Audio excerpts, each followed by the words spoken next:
savo knygoje tai pavadinau prasmės diktatūrą. Va.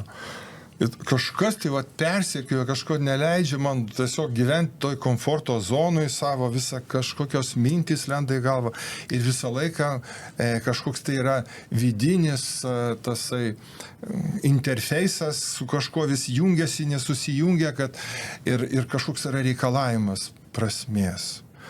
O po to, kitas vienuolis Gabrielius paaiškina, kad, klausyk, sako, čia yra Dievo alkis tavyje.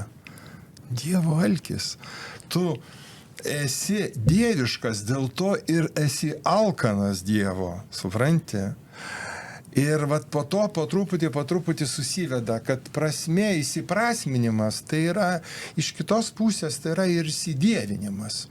Kad tu nesi fragmentas kažkoks tai, kad tu nesi vieniša kažkokia tai, detalė, bet tu esi visumos dalis, labai svarbi dalis, nuo kurios daug kas irgi priklauso. Galbūt netgi tu neįsivaizduoji, kiek nuo tavęs priklauso. Jeigu tu dar kažką leisi savo atsistoti pilnų ūgių ir pasakyti, kad aš esu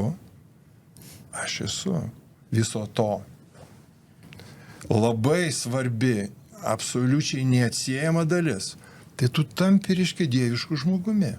Ir tu tampi tada tuo, kuris turi savo egzistencijos prasmę.